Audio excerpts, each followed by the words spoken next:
All right, guys and gals, we are back with quadrilaterals. Today we're going to start looking at specific quadrilaterals. Our last lesson was more general with different polygons. Today we're going to start into quadrilaterals specifically. We're going to work from the more basic on up to those that are more complicated and have more going on with them. So the first one we'll start with parallelogram. When we talk about parallelograms, especially in a shorthand, the symbol that we use is basically just a parallelogram, a general shape.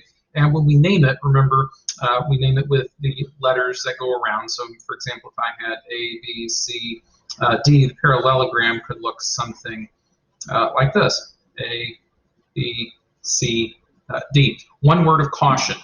I could name this parallelogram lots of ways. For example, I could name it D, C, B, A. What you can't do is go across. So, for example, I couldn't say A, B, D, C. That doesn't work. So we're going to go around the perimeter. It doesn't matter which direction you go. It doesn't matter what you start with. But again, you have to go around consecutively. You can't go through the interior. For example, if I were to try to name it parallelogram ACDB, that doesn't work. So again, go around as you name them. It doesn't matter where you start. Just make sure you go around. All right. So now that we got that taken care of, one thing we need to understand is that definitions are everything. If you don't define something properly, or if it's defined one way, but you try to use that definition another, then we've got a problem. So take a look. Here's how we're going to define what a parallelogram is. We're going to say that it is a quadrilateral. All right, so that's kind of our first big piece of information. Here's the second. With both pairs of opposite, that's not so hard to say, opposite sides parallel. That's it. That's all we know. It's got four sides, and that both pairs of opposite sides are parallel. That's all we know. All right, so AB and DC are parallel to each other, and AD and BC are parallel to each other. Four sides, opposite sides parallel, that's it. That's all the definition gives us. But here's the deal. Now that we know the definition, now that we know that, we can take that basic information and prove a lot of different things about parallelograms. But remember, these two pieces of information are all that we're given. Four sides, opposite sides being parallel. Here we go. Take a look. We've got four different theorems that we're going to take a look at first, all right? And then we'll take a look at a couple others here in just a few minutes. The first one, opposite sides of a parallelogram are congruent, all right? In other words, we're looking at, say, this general parallelogram. We could say that AB is congruent to DC and that BC is congruent to AD.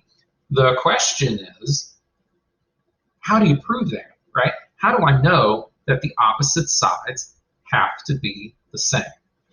Well, there's a couple of options.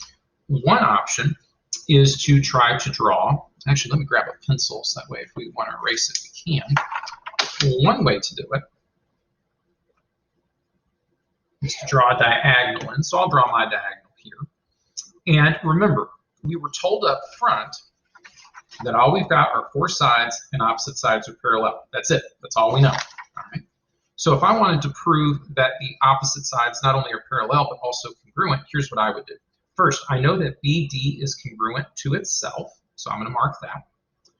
I also know, now that I've got a transversal, that ABD, so this angle here that I'll draw in with my pencil, is congruent to BDC, this angle here that I'll draw in with my pencil. So notice we've got two triangles. We've got an angle and a side. We need one more side or one more angle. I'm going to reach over here. I know that BDA, so this angle, is congruent to DBC, this angle. Again, alternate interior for both of those. So I've got my angle, side, angle. So my two triangles are congruent, and if the two triangles are congruent, then their corresponding parts are congruent. So that means that AB and DC are the same, and that AD and BC are the same. So again, by drawing that diagonal and knowing what we know about parallel sides, cool. We can prove this very quickly with two triangles with angle, side, angle, and we're done. All right, so that proof pretty well finished up. All right, take a look. That opposite angles in a parallelogram are congruent. Cool. Well, notice I can kind of take what I did here and apply it for this particular. So again, I just proved that the two triangles are congruent. Therefore, I know that A and C must also be congruent by CPCTC. We could then redraw a new triangle, new diagonal, and prove that B and D are congruent by the same way. So cool. These two proofs are done with basically the same diagram in the same logic. We're going to create those congruent triangles and prove it by CPCTC. Cool. Take a look at our next one. Consecutive angles in a parallelogram are supplementary. All right, well, cool. Let me erase this, and let's talk about that one. Well, again, based on the definition of what it means to be a parallelogram, that this side, AB, and this side, DC, are parallel. Cool. Well, that means that A and D are consecutive interior angles by definition, and we know by the consecutive interior angles theorem that, cool, these have to be supplementary, thus proving this particular theorem. Cool. Well, that one was easy. Let's take a look at this last one. If a parallelogram has one right angle, it has four right angles. So in other words, if I know that H is a right angle, and we know that the full diagram is a parallelogram, well, that means that all of them have to be right. Well, we can, again, kind of borrow from this consecutive interior angles theorem. If we know that that's true, well, cool. That means H and G, they're consecutive interior. So if this is 90, algebraically, we can prove that's 90. And then eventually work our way all the way around. G and K are consecutive interior. K and J are consecutive, and so on, work our way around. We also know that opposite angles are congruent. Well, cool, if opposite angles are congruent, then H is 90, that makes K 90. Use what we know about consecutive angles, and then go from there. So lots of ways to get that last one proved. But notice they're all built on the same idea, that once we know something about the definition, we can then take those ideas and incorporate it to what we have. Cool. Let's try 8.4. Again, we'll never reference it by number, but I am just because it's there in big and red. Let's take that and again kind of formalize that proof just so that you can see it. So again, we've got just a random quadrilateral, cool, A, B, C, and so on. In this case, we're trying to prove that A and C, so these opposite angles, are congruent, and that D and B, opposite angles, are congruent. So let me just kind of draw this in. So we know that AC would be congruent to each other, at least that's what we're trying to prove, and that DB, they're opposite, and that they'll be congruent, right? That's what we're ultimately trying to get to. So our first statement would be given. We've got our quadrilateral. We know that AB, DC are parallel, and AD, BC are parallel, and that's by definition of what it means to be a parallelogram. So we just say definition of a parallelogram. Cool. There we go. All right. This next part is interesting. We know that A and D are supplementary. We know that D and C are supplementary. C and B are supplementary. Cool. Well, if we know that, all right, that's pretty easy to see. A couple ways we can say it. One way is that, hey, we could call it the consecutive interior angles theorem. All right, and if you don't remember what that states, it basically says, look, if we've got parallel lines cut by a transversal, so for example, parallel lines cut by a transversal, that makes A and D, excuse me, that A and D are supplementary. Cool, that's the consecutive interior angles theorem. Now that we've got that, we can take it and say that, cool, A and D supplementary and so on. We can then say that A and C are congruent, or that B and D are congruent. And we can say that quite simply, that supplements of, or we can say two, that's fine, supplements to the same angle are congruent. Because notice, if A and D are supplementary and D and C are supplementary, well, if we take the D's out, that means A and C have to be the same. Or if that D and C are supplementary and C and B are supplementary, well, cool, that means B and D must be the same. Cool. So again, a very more formal, much more formal proof than what we did, say, up here. But again, it works. Let's keep going here. Next two, these are important. All right, I would definitely put a star, highlight, underline, something. People always tend to forget about diagonals, and they are just as important as the sides, quite frankly, when it comes to quadrilaterals. So take a look. The diagonals of a parallelogram bisect each other. All right, that's the theorem. That's our statement. So in other words, RT and US are cut in half by each other. So RQ and QT are the same. Or that UQ and QS are the same.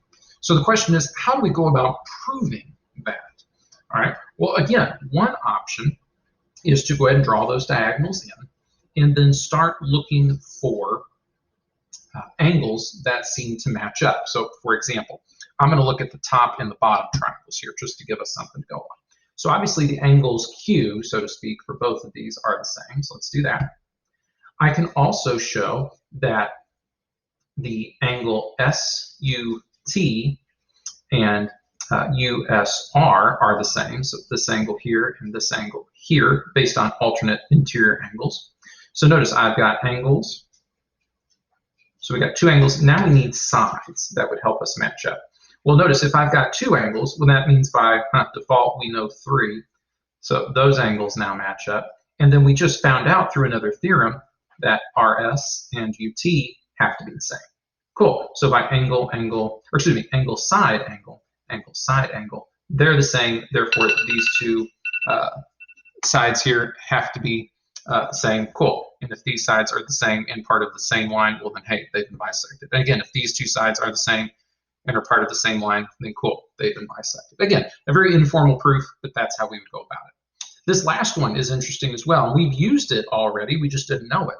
Each diagonal of a parallelogram separates the parallelogram into two congruent triangles. And we proved that earlier. We said that if we drew that diagonal in back here, that we could then generate those congruent triangles. We said, for example, that ADC, this angle here, matches up with ACB, this angle here. Again, alternate interior. We know that they share this side length in common, and that ACD and that CAB, again, alternate interior. So cool, angle, side, angle, the two triangles are congruent. And we can use that information then to start talking about things like angles B and D. We know they're congruent by CPC-TC, or that AD and BC are congruent by CPC-TC. So again, all that we know about triangles, we're going to have to bring with us into quadrilaterals in order to do what we need to do. All right, again, most of the times in geometry, we're going to break things back down into triangles. That's going to be sort of our building block for everything else. All right, let's try a couple of quick questions here, and then we'll call it a day. So complete each statement about trapezoid ABCD and justify your answer. So angle DAB, so let's see, DAB, so that's this angle here. It would be congruent to BCD. So angle BCD, so this angle here. And we could justify that by saying, hey, opposite angles in a parallelogram are congruent. And we've already proven that. All right. Side AB, so this side here, would be parallel to this side here. So we could say segment DC or CD, whichever you prefer. And then our last one, triangle ABD. So ABD, so I'm going to shade it in here. This triangle here would be congruent to triangle C. Make sure I get this right. CDB.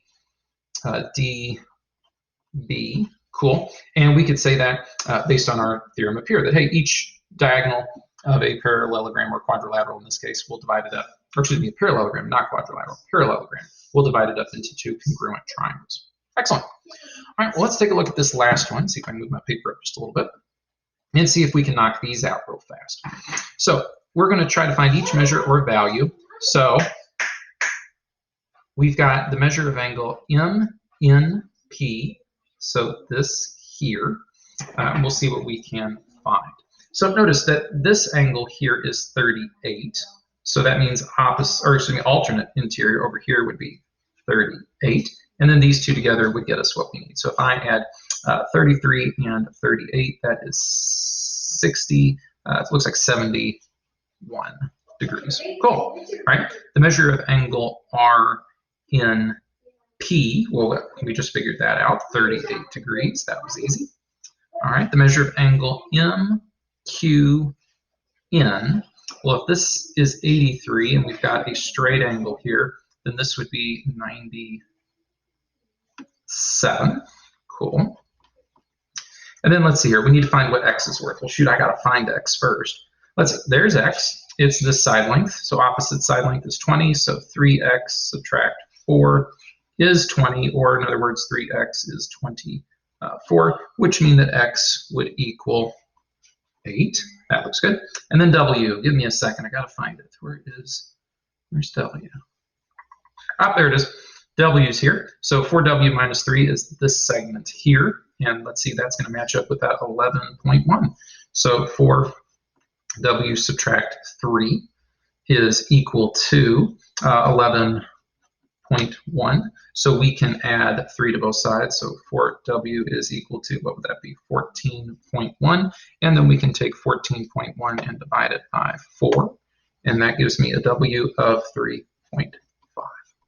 Cool. So this is going to be the work that we're doing today. Nothing major, but again, strongly recommend that you update your proof cheat sheet to include some of these things. That way, as you're doing proofs, some of the things that we'll see will be proof-based. That way, you've got all of those theorems in one spot, and you can use them to your advantage. If you have any questions or concerns, please ask. Have a good day.